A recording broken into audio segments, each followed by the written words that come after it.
I think a lot of people were surprised when we first showed BioShock Infinite because it doesn't take place where the first game took place, which is Rapture, the city at the bottom of the ocean. BioShock Infinite takes place in 1912, and it's in a city in the sky called Columbia.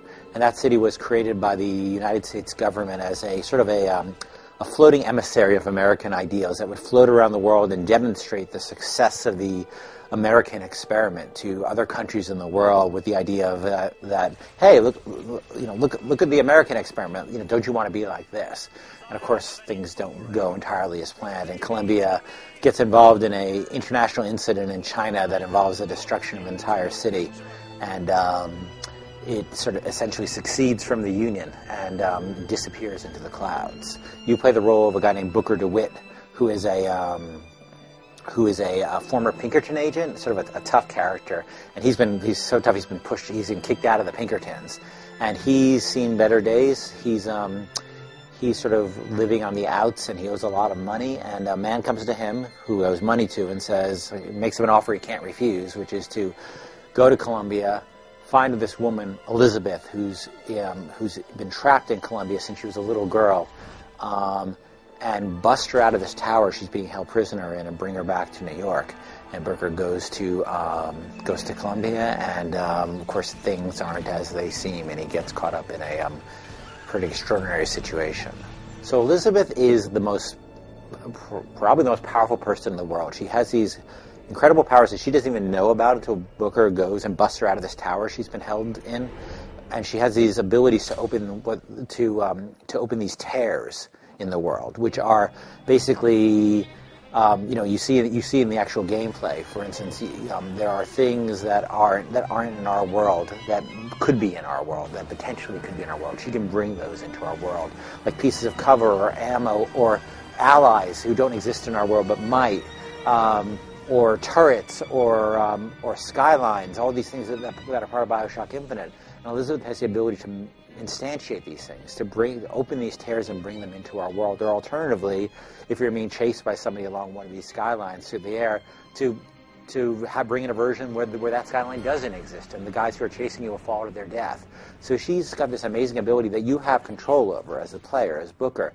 You essentially say, Liz, I want you to open that tear. But you do that at the expense of the other tear. So you'll be in a combat situation, and you'll see three things. You'll see a turret, you'll see a skyline, you'll see some allies you could bring in, and you can bring in one of those things. I, as a gamer, may bring in the skyline. You, as a gamer, may bring in the turret. And it's just another thing that, BioShock gamers always expect to be able to play out the combats the way that they want to develop the strategies, their tool sets the way that they're comfortable with and they're excited about.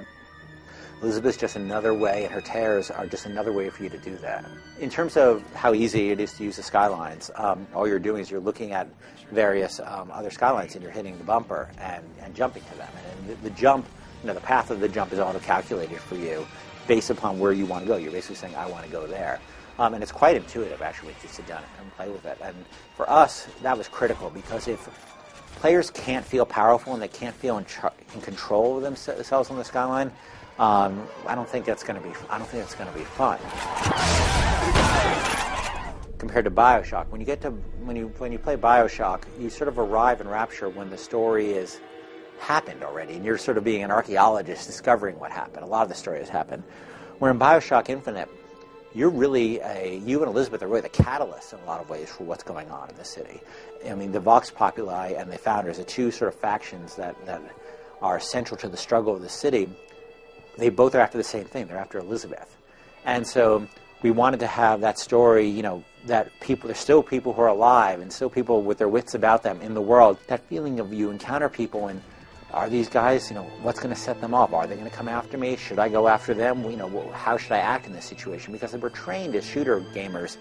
You see a dude, you shoot him. We have the same challenge in BioShock Infinite in terms of making the gamer, bring him back to a space where he is in his real life, of you see people, and even if they're a threat to you, do you really want to raise the stakes here? Do you really want to set the water to boil? Or do you want to maybe see how things go and maybe not get in a conflict here? We had this challenge on BioShock 1, which was, the scene that most people are familiar with Andrew Ryan and you learn who you are.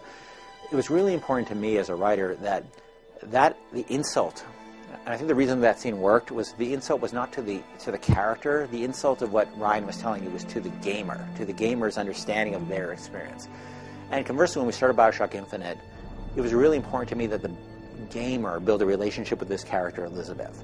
Not just like, it's easy to say, oh, Booker, Liz, look, they're both attractive people, they get along, isn't that great? That's easy to do. The question is, can I make the gamer feel a connection to Elizabeth? Can I make the gamer feel that they're forming a bond with Elizabeth? And and I think that's a really interesting experiment, and we're excited to continue the experiment, and we'll draw feedback from people and see how they react to it. But it's a real challenge. Nobody's really done that, especially in a first-person shooter. So that character, the big bird-like character, the 30-foot-tall pigeon, as you described him, he's called the Songbird. And he's a couple of things in the world. He's sort of the boogeyman of Columbia. So he's used to frighten people. But he's also Elizabeth's guardian, her jailer, and her only friend, her only companion.